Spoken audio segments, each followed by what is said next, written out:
ಸಿರಿವಂತಿಕೆ ಇದ್ದು ಬೇಕಾದದ್ದೇ ಸಿಗದಿದ್ದಾಗ ಕೆಲಸದವಳು ಕೊಟ್ಟ ಪರಿಹಾರ ಏನು? ಬನ್ನಿ ಕಥೆಯನ್ನು ನೋಡೋಣ. ಅತಿ ಶ್ರೀಮಂತರಲ್ಲದಿದ್ದರೂ ಮಧ್ಯಮ ವರ್ಗದ ಕುಟುಂಬದಲ್ಲಿ ಬೆಳೆದ ಹುಡುಗಿ ಶೀಲಾ. ಒಬ್ಬಳೇ ಮಗಳಾಗಿದ್ದರಿಂದ ತಂದೆ ತಾಯಿಯರು ಅವಳಿಗೆ ಏನೂ ಕೊರತೆ ಬಾರದ ಹಾಗೆ ಮುದ್ದಾಗಿ ಸಾಕಿದ್ದರು. ಒಳ್ಳೆಯ ಅನುಕೂಲಸ್ಥ ಶ್ರೀಮಂತ ಸಂಬಂಧ ಬಂದಿದ್ದರಿಂದ ಡಿಗ್ರಿ ಮುಗಿಯುವ ಮುಂಚೆ ಶೀಲಾಳಿಗೆ ಆನಂದ್ ಎಂಬ ಒಬ್ಬ ಉದ್ಯಮಿಗೆ ಮದುವೆ ಮಾಡಿಕೊಟ್ಟರು. ಆನಂದ್ ತಕ್ಕಮಟ್ಟಿಗೆ ಶ್ರೀಮಂತನೇ ಆಗಿದ್ದ, ಉದ್ಯಮ ಕೂಡ ಒಳ್ಳೆ ರೀತಿಯಲ್ಲಿ ನಡೆಯುತ್ತಿತ್ತು. ಆನಂದ್ ತಂದೆ ತಾಯಿ ಇಲ್ಲದ ಅನಾಥ. ಅವನನ್ನು ಅವನ ಶ್ರೀಮಂತ ಚಿಕ್ಕಪ್ಪ ಸಾಕಿಕೊಂಡಿದ್ದರು. ಆದ್ದರಿಂದ ಚಿಕ್ಕಪ್ಪನ ಎಲ್ಲ ಆಸ್ತಿ ಜಮೀನು ಆನಂದನ ಪಾಲಾಗಿತ್ತು. ಚಿಕ್ಕಪ್ಪನ ಆಸ್ತಿಯನ್ನು ಸುಮ್ಮನೆ ಅನುಭವಿಸದೆ ಆನಂದ್ ಕೂಡ ಕಷ್ಟಪಟ್ಟು ಚಿಕ್ಕಪ್ಪನ ವ್ಯವಹಾರವನ್ನು ನೋಡಿಕೊಂಡಿದ್ದ.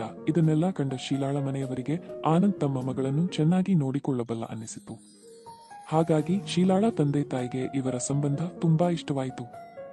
ಶೀಲಾ ಇವರ ಮನೆಯಲ್ಲಿ ಸುಖವಾಗಿರುತ್ತಾಳೆ ಎಂದು ಖುಷಿಪಟ್ಟರು. ಯಾವುದೇ ಕಷ್ಟದ ಅರಿವೇ ಇಲ್ಲದೆ ಬೆಳೆದ ಶೀಲಾಳಿಗೆ ಯೌವನದ ಆಸೆ ಜಾಸ್ತಿ ಇತ್ತು.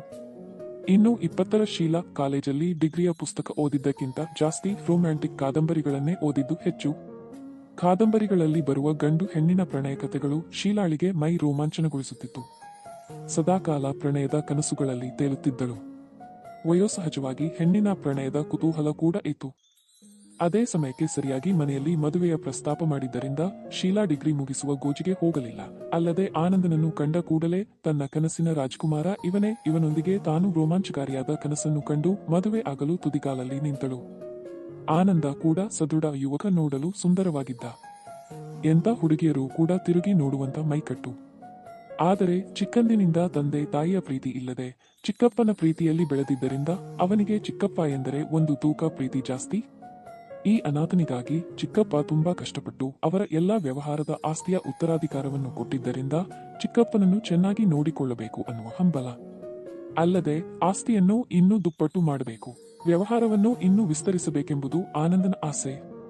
ಅಷ್ಟೇ ಅಲ್ಲದೆ ಒಳ್ಳೆಯ ಹುಡುಗಿಯನ್ನು ಆನಂದನಿಗೆ ತಂದು ಕೊಡಬೇಕೆಂಬುದು ಕೂಡ ಚಿಕ್ಕಪ್ಪನ ಆಸೆಯೂ ಆಗಿತ್ತು. ಮದುವೆಯಾಗಿ ಬಂದ ಮೇಲೆ ಶೀಲಾಳಿಗೆ ರಾಣಿಯಂತೆ ಅರಮನೆಯಲ್ಲಿ ವಾಸಿಸುತ್ತಿದ್ದಳು. ಎಲ್ಲ ರೀತಿಯ ಕೆಲಸಕ್ಕೆ ಆಳುಕಾಳುಗಳು ಮನೆಯಲ್ಲಿದ್ದರು. ಮದುವೆಯಾದ ಹೊಸದರಲ್ಲಿ ಎಲ್ಲವೂ ಚೆನ್ನಾಗಿತ್ತು. ಗಂಡನೊಂದಿಗೆ ಸುತ್ತಾಟ, ಹನಿಮೂನ್ ಎಲ್ಲ ಮುಗಿಯುವುದರಲ್ಲಿ 2 ತಿಂಗಳು ಕಳೆದದ್ದೇ ತಿಳಿಯಲಿಲ್ಲ. ಆಮೇಲೆ ಆನಂದ ವ್ಯವಹಾರದಲ್ಲಿ ಬಿಸಿಯಾದ. ಅವನಿಗೆ ಒಂದು ನಿಮಿಷವೂ ಬಿಡುವಿರಿತಿರಲಿಲ್ಲ. ಮೊದಲಿಗೆ ಈ ಲಕ್ಸುರಿ ಲೈಫ್ ಶೀಲಾಳಿಗೆ ಖುಷಿ ಕೊಡುತ್ತಿತ್ತು.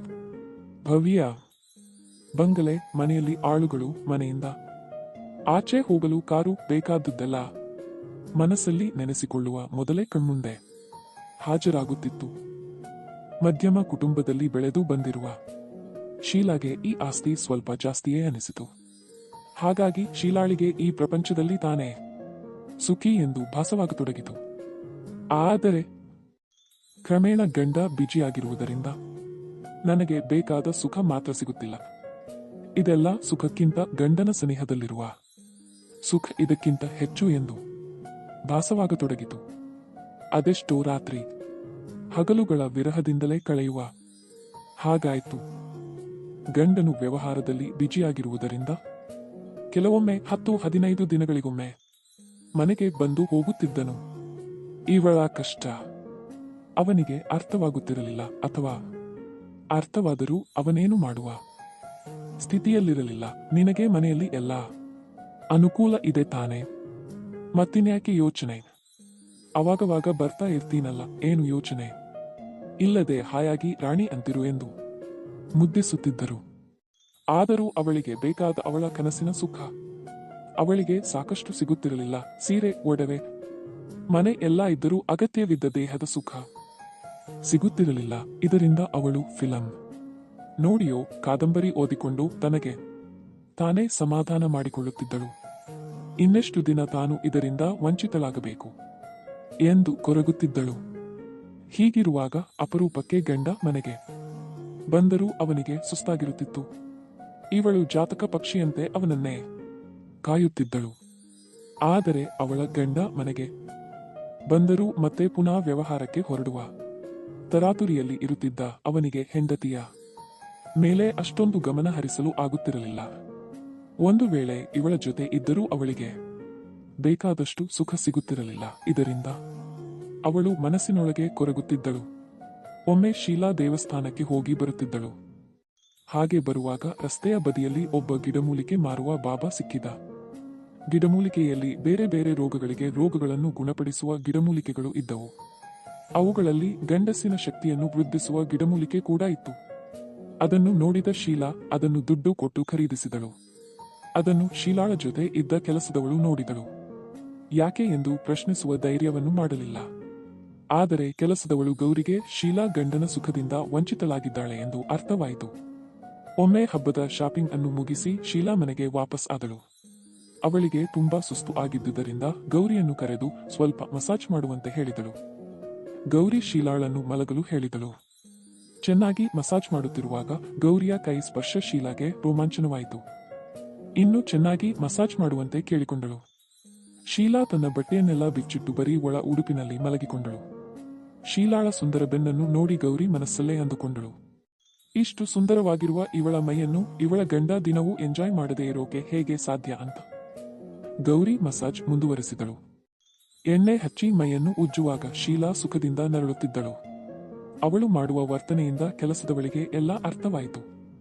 ಇನ್ನೂ ಚೆನ್ನಾಗಿ ಮಸಾಜ್ ಮಾಡುವಂತೆ ಕೆಲಸದವಳನ್ನು ಶೀಲಾ ಕೇಳಿಕೊಂಡಳು. ಹೀಗೆ ಮಸಾಜ್ ಮಾಡುತ್ತಾ, ಯಾಕೆ ನಿಮ್ಮ ಗಂಡನಿಂದ ನಿಮಗೆ ಸರಿಯಾದ ಸುಖ ಸಿಗುತ್ತಿಲ್ವಾ ಅಂತ ಗೌರಿ ಕೇಳಿದಳು. ಅದಕ್ಕೆ ಶೀಲಾ, ಹಾಗೇನಿಲ್ಲ, ಯಾಕೆ ಕೇಳ್ತಾ ಇದ್ದೀಯಾ ಅಂತ ಕೇಳಿದಳು. ಏನಿಲ್ಲ, ಸುಮ್ಮನೆ ಕೇಳಿದೆ, ನನಗೆ ಯಾಕೋ ಹಾಗೆ ಅನ್ನಿಸಿತು ಅಂದಳು ಗೌರಿ. ಅದ್ಯಾಕೆ ಹಾಗೆ ಅನ್ನಿಸಿತು? ನಿನಗೆ ನಿನ್ನ ಗಂಡ ಸರಿಯಾಗಿ ಸುಖ ಕೊಡ್ತಾನ ಅಂತ ಕೇಳಿದಳು ಶೀಲಾ. ನಾನು ಅದಕ್ಕೆಲ್ಲ ಯಾವತ್ತೂ ಕಡಿಮೆ ಮಾಡಿಕೊಳ್ಳುವುದಿಲ್ಲ ಅಂತ ನಕ್ಕಳು ಗೌರಿ. ಹೇಗಿದ್ದರೂ ಮನೆಯಲ್ಲಿ ಬೇರೆ ಯಾರೂ ಇಲ್ಲ ಅಂತ ಖಚಿತಪಡಿಸಿಕೊಂಡ ಶೀಲಾ ಗೌರಿಗೆ ವಿಷಯ ತಿಳಿಸಿದಳು. ನನಗೆ ಸುಖ ಸಾಲುತ್ತಿಲ್ಲ, ನನ್ನ ಗಂಡ ಯಾವತ್ತೂ ಕೆಲಸದಲ್ಲೇ ಇರುತ್ತಾರೆ. ಈ ಮನೆಯಲ್ಲಿ ಎಲ್ಲಾ ವ್ಯವಸ್ಥೆ ಇದೆ, ಆದರೆ ಬೇಕಾದ ಸುಖ ಮಾತ್ರ ಇಲ್ಲ ಅಂತ ಹೇಳಿದಳು. ಹೌದು, ಅದು ನನಗೆ ಗೊತ್ತು ಅಂತ ಗೌರಿ ಹೇಳಿದಳು. ನಿನಗೆ ಹೇಗೆ ಗೊತ್ತಾಯ್ತು ಅಂತ ಕೇಳಿದಾಗ, ನೀವು ಆವತ್ತು ಬಾಬಾನ ಹತ್ತಿರ ಗಿಡಮೂಲಿಕೆ ಬೇರುಗಳನ್ನು ತೆಗೆದುಕೊಳ್ತಾ ಇದ್ರಿ ಅಲ್ವಾ, ಆವಾಗ್ಲೇ ನನಗೆ ಗೊತ್ತಾಯ್ತು ಅಂತ ನಸುನಕ್ಕಳು ಗೌರಿ. ಅದು ಅಲ್ಲದೆ ಇವತ್ತು ಮಸಾಜ್ ಮಾಡುವಾಗ ನಿಮ್ಮ ನರಳಾಟದಿಂದಲೂ ತಿಳಿತಾ ಇದೆ ನಿಮಗೆ ಬೇಕಾದಷ್ಟು ಸುಖ ಇಲ್ಲ ಅಂತ. ಈ ಮನೆಯಲ್ಲಿ ಎಲ್ಲಾ ಸುಖ ಇದ್ರೂ ನಿಮ್ಮ ದೇಹಕ್ಕೆ ಬೇಕಾದ ಸುಖ ನಿಮಗೆ ಸಿಗ್ತಾ ಇಲ್ಲ ಅಂತ ನನಗೆ ಅರ್ಥ ಆಗ್ತಾ ಇದೆ ಅಂತ ಗೌರಿ ಹೇಳಿದಳು. ನೀನಾದ್ರೂ ನನ್ ಕಷ್ಟನ ಅರ್ಥ ಮಾಡ್ಕೋತಾ ಇದ್ದೀಯಾ? ಆದರೆ ಏನು ಮಾಡಲಿ, ನಮ್ಮನೆಯವರು ಏನು ಅರ್ಥನೇ ಮಾಡ್ಕೋತಾ ಇಲ್ಲ. ನನಗೆ ಇದರ ಬಗ್ಗೆ ಎಷ್ಟೊಂದು ಆಸೆ ಇದೆ ಗೊತ್ತಾ ಅಂತ ಮನಬಿಚ್ಚಿ ತನ್ನ ಕಷ್ಟವನ್ನು ಗೌರಿಗೆ ಹೇಳಿಕೊಂಡಳು. ಆಗ ಗೌರಿ, ಇಷ್ಟೊಂದು ಆಸೆ ಇರುವ ನೀವು ಇನ್ನೆಷ್ಟು ದಿನ ಇದನ್ನ ತಡೆದುಕೊಳ್ಳುತ್ತೀರಾ? ಇದಕ್ಕೊಂದು ದಾರಿ ನೀವೇ ನೋಡಿಕೊಳ್ಳಬೇಕು ಅಂದಳು. ಅದು ಹೌದು, ಆದರೆ ಹೇಗೆ ಅಂತ ಶೀಲಾ ಕೇಳಿದಳು. ಹಾಗೆ ನೋಡಿದರೆ ನನ್ನ ಗಂಡ ಕೂಡ ಅವನ ಲೋಕದಲ್ಲೇ ಇರುತ್ತಾನೆ. ನನಗೂ ಕೂಡ ಅವನ ಪ್ರೀತಿ ಸಾಲುತ್ತಿರಲಿಲ್ಲ. ಅದಕ್ಕೆ ನಾನೇ ದಾರಿ ಕಂಡುಕೊಂಡೆ ಅಂತ ಗೌರಿ ಹೇಳಿದಳು. ಹೇಗೆ ಅಂತ ಹೇಳು, ಫೀಸ್ ನನಗೂ ಬೇಕು ಅದು ಅಂತ ಶೀಲಾ ಕುತೂಹಲದಿಂದ ಕೇಳಿದಳು. ನೀವು ಬೈಯೋಲ್ಲ ಅಂತ ಹೇಳಿದರೆ ನಾನು ಹೇಳೇನೆ ಅಂತ ಗೌರಿ ಹೇಳಿದಾಗ ಶೀಲಾ ಹೇಳೋಕೆ ಒತ್ತಾಯ ಮಾಡಿದಳು. ನಿಮ್ಮ ಮನೆಯ ಕಾರ್ ಡ್ರೈವರ್ ಪ್ರಕಾಶ್ ಚಿಂದ ಅಂತ ಗೌರಿ ನಾಚಿಕೊಂಡು ಹೇಳಿದಳು. ಪ್ರಕಾಶ್ ನೋಡೋಕೆ ಚೆನ್ನಾಗಿದ್ದುದನ್ನ ಶೀಲಾ ಗಮನಿಸಿದ್ದಳು. ಆದರೆ ಅವನನ್ನು ಆ ಭಾವನೆಯಿಂದ ಯಾವತ್ತೂ ನೋಡಿರಲಿಲ್ಲ. ಗೌರಿಯ ಮಾತನ್ನು ಕೇಳಿದ ನಂತರ ಶೀಲಾ ಪ್ರಕಾಶ್ನನ್ನ ನೋಡೋ ರೀತಿ ಬದಲಾಯಿತು. ಅವನ ಜೊತೆ ತಾನು ತನ್ನ ಕಷ್ಟಕ್ಕೆ ಪರಿಹಾರ ಕಂಡುಕೊಳ್ಳಬಹುದು ಅಂತ ಅಂದುಕೊಂಡಳು. ಆದರೆ ಅವನೆಲ್ಲಾದರೂ ಈ ವಿಷಯವನ್ನ ಬೇರೆಯವರಿಗೆ ಹೇಳಿಬಿಟ್ಟರೆ ಕಷ್ಟ ಅನ್ನುವುದು ಗೊತ್ತಿತ್ತು. ಹೀಗಾಗಿ ಸುಮ್ಮನಾದಳು. ಕೆಲವು ದಿನಗಳ ನಂತರ ಒಮ್ಮೆ ಶೀಲಾ ಪ್ರಕಾಶ್ನ ಜೊತೆ ಮಾರ್ಕೆಟ್ಗೆ ಹೋಗಿದ್ದಳು.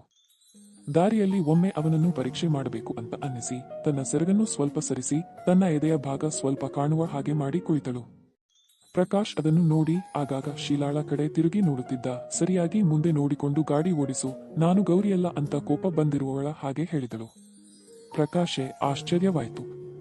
ಮೇಡಮ್ ಅಂತ ಸುಮ್ಮನಾದನು. ನಿಮ್ಮಿಬ್ಬರ ಕಳ್ಳಾಟ ನಾನು ನೋಡಿದ್ದೇನೆ. ಒಳ್ಳೆಯ ಹುಡುಗ ಅಂತ ಕೆಲಸಕ್ಕೆ ಇಟ್ಟುಕೊಂಡರೆ ಹೀಗೆ ಮಾಡ್ತಾ ಇದ್ದೀಯಾ ಅಂತ ಕೇಳಿದಳು.